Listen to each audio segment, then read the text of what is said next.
All right, I have made it back. Let's see if it's going to pick my audience back up. Jennifer?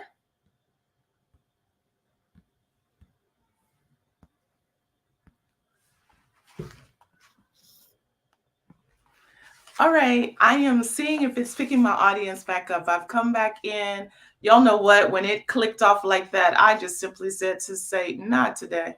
I'm not going to even worry about it. I'm going to come on back in and we're going to finish the lesson for today. So thank y'all. Yes, I don't know why it clicked off like that. I'm trusting that God has something amazing that He wants to say and to do. So you're saying you're here. Good, good, good. You can tag some other girlfriends, and if not, they'll get it in the replay, right? But we're going to keep going with what God has for us on today. And actually, I think it's kind of perfect. Not that I would have wanted it to matter, but it actually ties directly into what we're going to talk about today. So, again, as we're making our way through Theme 2023, we've emphasized that in the month of January, we are embracing how God sees us. I see y'all saying good morning. I'm here. I'm back. Thank y'all. Thank y'all for coming right on back into the room. Let me go ahead and give that as this same disclaimer that I gave last year. When we begin to get into the weightier things of God, sometimes sincerely, it is a distraction from the enemy to bring about disruptions that are abnormal.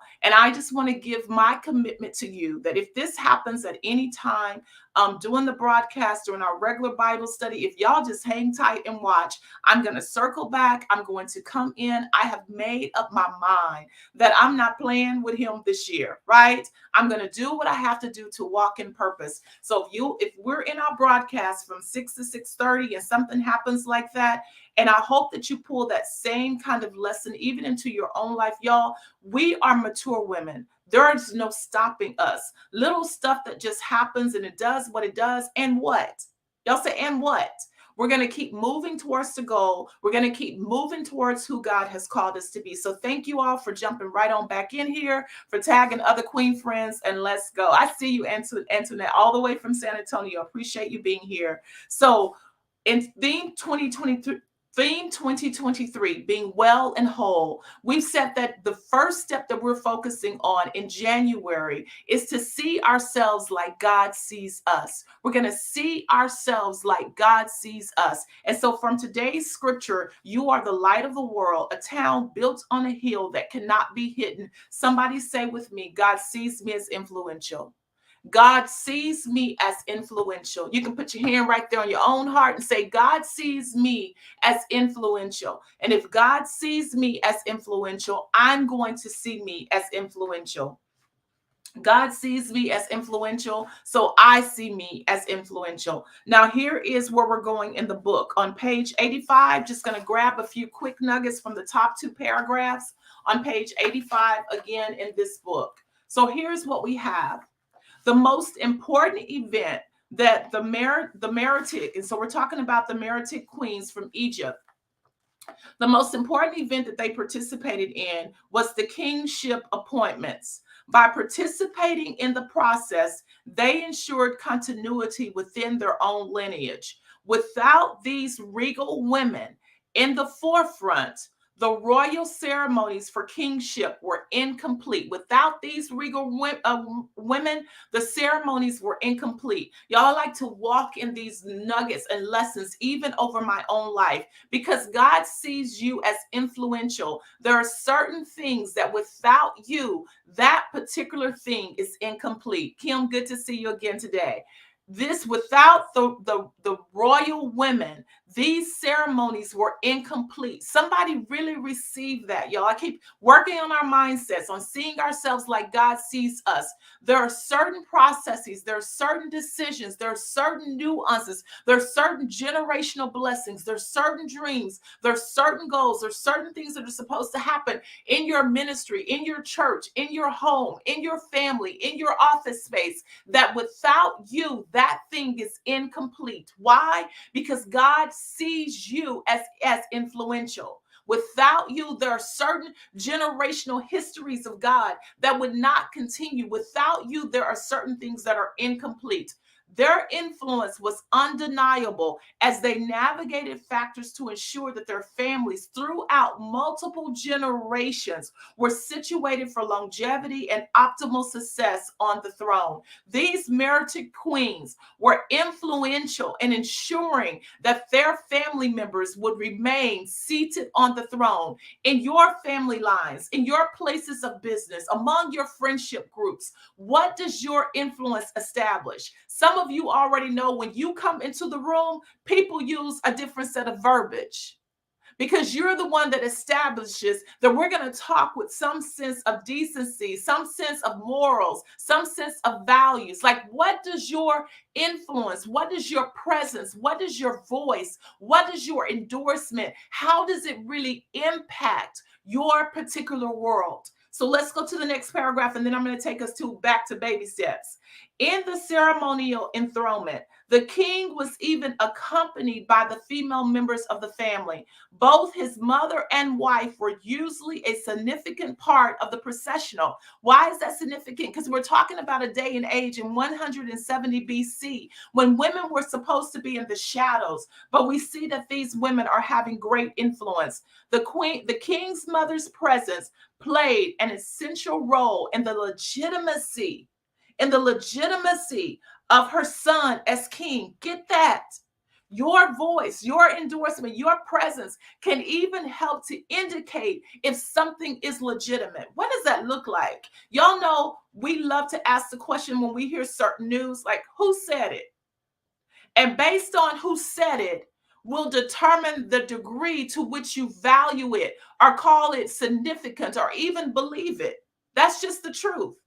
Based on who said it, often determines how much weight you will give to it. So when you reflect on that and that God has given you influence, if the response is Sarah said it, how does that influence the people in your family? If the response is Sharon said it, or Kim said it, or Sharice said it, or Elisha said it, have you carried yourself in such a way that your voice, what you think, and what opinions you give actually hold weight?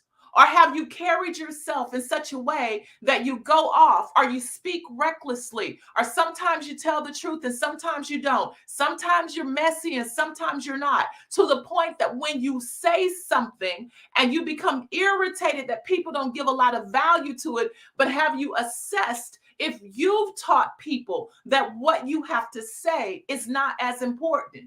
Is it in every discussion you always got an opinion? You got an opinion about everything, versus the people who we love to say they don't say much, but when they do speak, people listen. Or they do speak, but when they speak, it's full of wisdom and it's seasoned with grace. Like, we're really talking about God releasing us to be people of power and influence in this earth realm, because there are things that he wants to do and there are souls that he wants to rescue. But he's calling for the mature women, for kingdom citizens, to begin to really own how we present, project, and navigate in this earth realm. Are you following on this morning? We want to be mature women. We want to be kingdom citizens. We want to be people that God can use, that he can entrust with his purpose and with his plan. So by his side, she represented approval, acceptance, blessed authority, and an endorsement for forefathers who ruled before, a royal passing of the torch. Like, she made things legitimate. So let's do a quick merger. Yesterday, we were talking about really stepping up to the plate. In fact, yesterday's lesson, let me get back to it real quick, was called My Good Eye, the ability to shift. And even though life had dealt us some stuff, being able to shift, and if it had hit us hard on this side, we would shift and get on the other side, right? And still do the things that God has called for us to do. Very similar to what just happened with me. I don't know why the thing crashed, but guess what? I'm in a place now where once before that would have unraveled me and made me just say, well, we'll just try it again tomorrow. Now I just breathe. I tell Satan, get behind me. And if it's not you, then electronics and whatever line up, and let's keep moving forward and do what God has called us to do. When we merge yesterday's lesson about shifting and understanding how to really walk in our purpose, and then combine that with at the forefront with these queens who had influence and power to navigate the world, I want to answer some questions and give us some very practical tips, y'all, because again, I say, this is not about you all coming to watch me teach. This, I'm teaching because that's what I'm called to do. This is about me being in action, doing what I'm doing, so, according to how God has created me. But it is also about you being in action.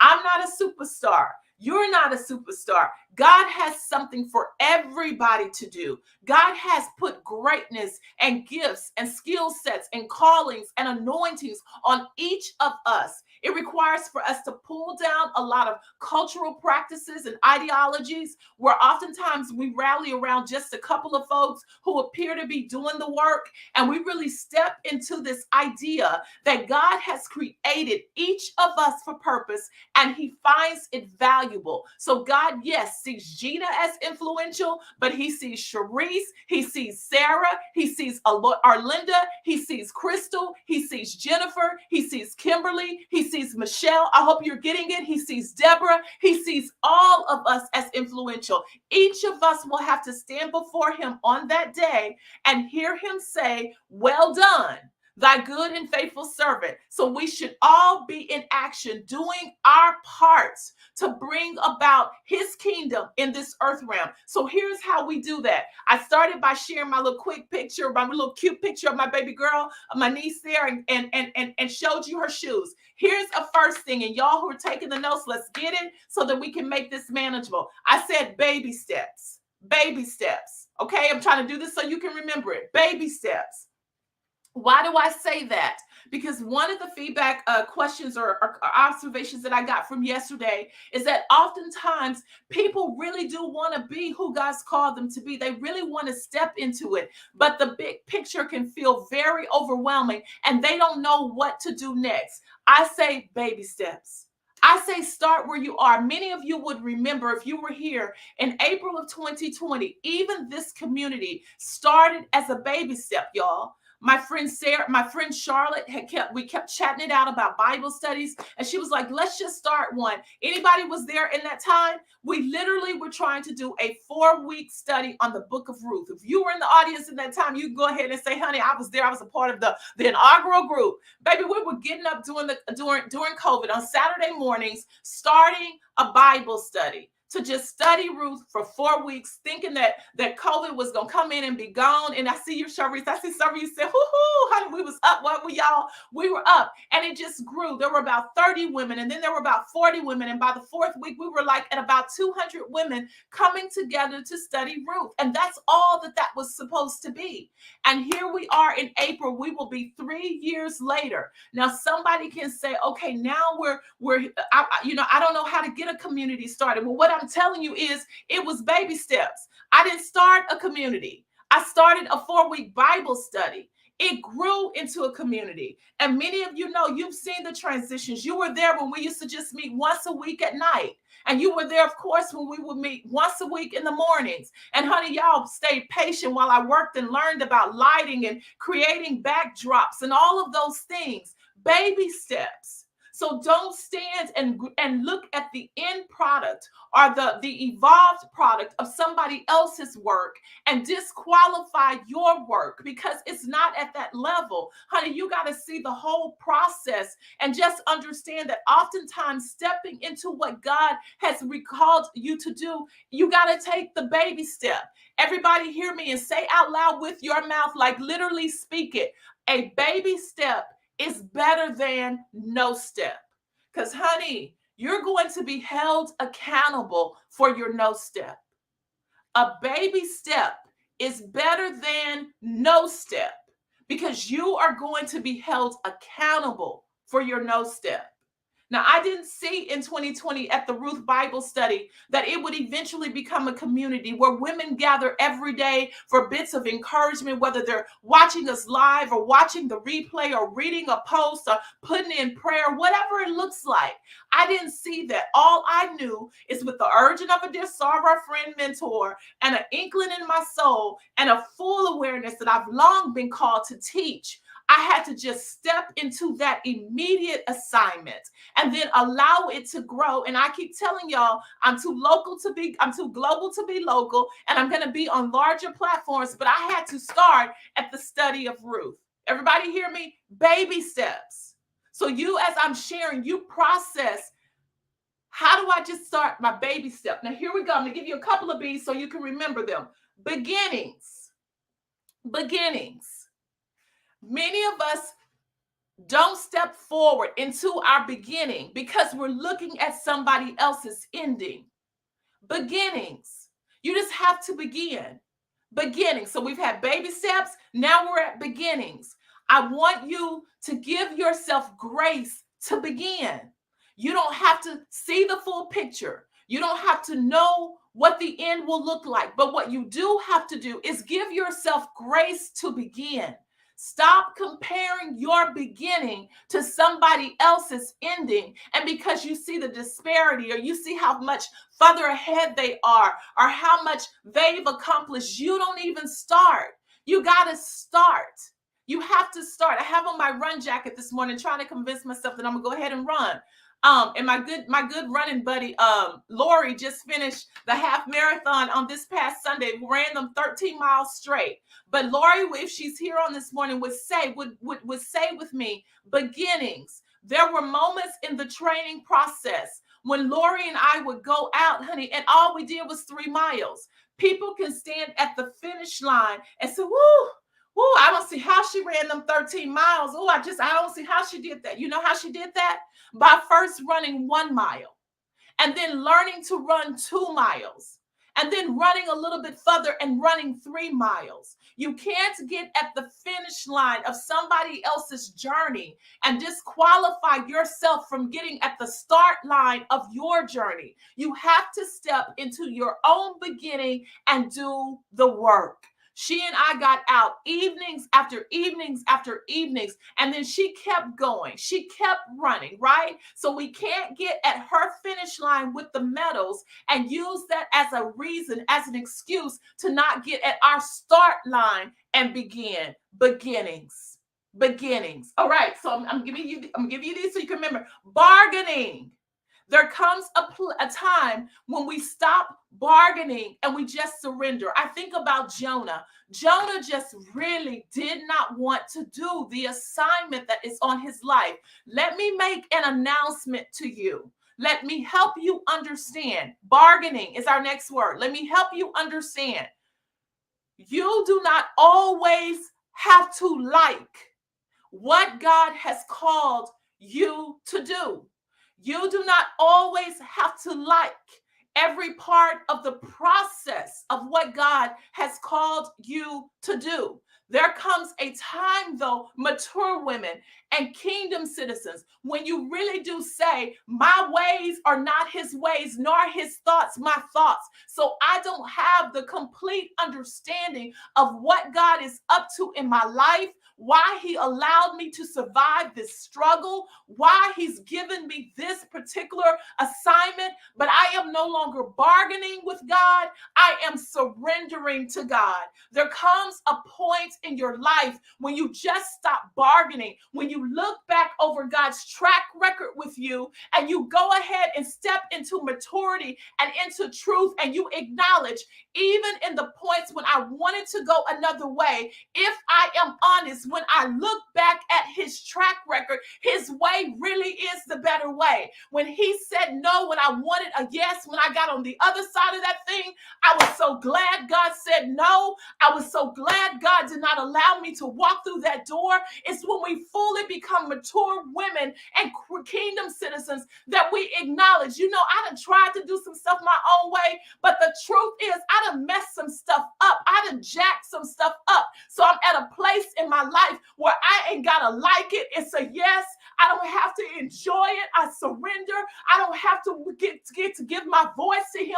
If he says it, I'm going to try to position myself to do it. I stop bargaining and I start surrendering. I'm talking to mature women. If you're waiting on glitz and glamour and applause and pretty platforms before you step into your purpose, some of you will die unfulfilled. If you're waiting for somebody to call your name, to endorse you, to give you your chance, to make you popular, if you're waiting for likes and clicks and followers and financial support, you will never step into what God has called you to do. But when you really understand that he is literally the best thing that ever happened, he is literally the one who lifted your hung down head. He has truly been the deliverer of your soul. You stop trying to negotiate and bargain with God and you say, I surrender. You can call me holy. You can say I'm doing too much. You say what you want to say. I said this to one of my sisters the other day, and it is one of the most freeing things that I've ever stepped to in my life. Y'all hear me on this. When trying to just bargain and fit in and please folk, when I really understood that when I stand before him on that day, he ain't gonna ask, and I mean it like I'm saying it ghetto and bad grammar. He ain't gonna ask nobody nothing about me. Do y'all get that? Some of us who are so wrapped up in other people's opinions and what they think and what they say, and if you listen to me, sis and queen, you will not be able to use that as an excuse for not becoming who God created you to be, because he ain't gonna ask nobody nothing about you. When you stand before him, he ain't gonna gather your mama, he ain't gonna gather your critics, your haters, nor your fans. He ain't gonna ask nobody nothing about you. You are going to have to give an account for who he called you to be. So somebody needs to step into that space and just surrender. Stop bargaining with God and surrender. Surrender to the call, y'all. And I'll share this quickly. I know because of the click I lost some time. So let me say this. I can remember being outside at the retreat center, y'all, having a pity party because I was telling God, you know what? I done spent all of these years going to college and getting all these degrees, and I got my suits and my pumps and my stilettos and my stuff, and I'm ready to be a principal, and you done had me walk away from something I want to do my whole life, y'all. And we were painting the center at that time. And I promise y'all, I got a paintbrush probably about this small. Honey, and I'm just on the back just crying and just talking and just being the most, just doing the most. And then somewhere in between there, some gentleman sent me a note who literally was a city worker and said, there are moments when I am battling depression, y'all. I don't remember the man's name. He said, and I drive by the center and I just sit outside of the center in my city truck and I look at the place that you have built and I get peace. Y'all, I didn't know that man was, I don't even know that man's name. He's not even of my ethnicity. I didn't know that God knew that there was somebody who was battling depression who would get in a city truck and go park in front of my place and look at it and get peace. Somebody say, kingdom citizen, arise. Kingdom citizen, arise. Mature woman, arise. We stop bargaining. Let me move. Baggage. I think this one is huge. Baggage. I see you getting us, Jen. Get them, put it back up there for me. We have baby steps. We have beginnings. We have bargaining. And now I'm saying baggage. God wants to use you with your baggage. Let me pull down mindsets on today, because so many times we focus on getting rid of our baggage before we are any good, before we can be useful, before there can be purpose fulfilled in my life. Honey, if you were waiting on perfect, if I was waiting on perfect, we would never get started. God wants to use you with your baggage. Basically, God can use you with your imperfect self. People talk about, well, you can't teach a thing until you come out of a thing. Listen, pull down that cliche-ish mindset. Pull down that way of thinking. Again, I'll use the analogy with Lori. Honey, Lori and I ran together many days, right? We literally, this group, it's a run group. You know why? Because all of us know on any given day, we can be ready to give up and quit. So we run with somebody for the moments when one of us say, I'm tired, the other person says, let's keep going. One day we was running, y'all, I'm telling y'all how I be doing. And the people had all of their run stuff. Lori would tell you all I had in my bag was some grapes. Girl, I reached into my grapes, my little pouch, and got some grapes, y'all. They be having like run energy and all this other stuff, honey. I had grapes. And so I reached into my little thing because I was feeling thirsty. I ain't had no water. So I'm about to chew one of these big old grapes. I give Lori a grape. Lori tells me that's the best big grape she done ever had, right? Because I'm thirsty. My girl is thirsty. I'm telling you this to say, wasn't neither one of us in a place at that time to be a perfect runner or a professional runner, but we were out there running. And so we run in groups as we are imperfectly to encourage somebody else. So you may be saying, well, you know what? I'm not really starting no small group with single moms because I'm not the perfect single mom. Listen, tear that stuff down. We're not waiting on perfection to be in action. God can use you with your baggage. God can use you with your imperfect self because you may not be the best. And let's say, cooking all of the meals as a single mother, but you can show them how to coupon. You can show them how to save some money, right? So God can use the strength, the part of you that you do give. If they had been waiting on me to give them the vitamins and the water to run, they were going to miss it. But baby doll, when I pulled out them grapes, I had the best grapes on the team. God can use you with your baggage. So the whole excuse of I'm not ready enough, I'm not perfect enough, I'm not skilled enough, you're going to be held accountable, sis. You're going to be held accountable, queen. Last one, and we will go. The last one I want to say is bus stops. And this one literally came to me yesterday as I was running. Bus stops. Why? Because at the bus stops, I saw lines of moms watching as their kids were getting into the bus. And I literally thought, you know what? For somebody who stands at the corner with other mothers, watching their kids get onto the bus to make sure that the children get on there safely. That mom could literally say, y'all, we all go out there every morning watching our kids get on these buses. Let's just meet 5 minutes earlier and pray over our children, pray over the bus drivers, pray over the school. And by the time they're finished, you done started a whole community prayer time simply by meeting at the bus stops. What am I saying? Many of us make walking in our purpose way too complicated, way too complex. We figure out how to make excuses, how to make it too big or too complex. And we use that to justify not being in action, doing what God has called each of us to do. Literally, I was sharing with Jen, you could be a person who just loves to walk your dog.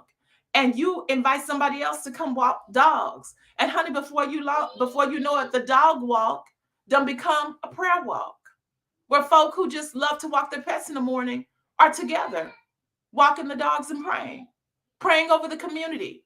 Like, I'm saying these things to say we are all without excuse to be in action, being who God has called us to be. Somebody's called to be an intercessor, and that one weighed on me yesterday. Somebody's called to be an intercessor. And honey, you trying to organize something huge and big where glory clouds come and smoke, and you got all your prayer cloths and prayer shawls and all this extra stuff. And because you can't see how to get there, you don't pray. When God may just be saying, why don't I just show up 5 minutes early to work and just ask people who desire to pray to just meet me at the such and such? Like, or maybe I want to do a whole financial institute. And so I can't start because I can't see how to do the financial institute. But you know, you're an expert at couponing. How about you invite a few moms who see these food prices and gas prices going up and tell them, girl, let's just coupon together. And before you know it, y'all over there before you know it, y'all over there couponing and calling out to God. Coupon and calling. You got a whole ministry called couponing and calling out to God. I'm saying that facetiously, but I'm saying, y'all, it really is just like that. Baby steps. Jen has all of them. Baby steps, beginnings, bargaining, baggage, and bus stops.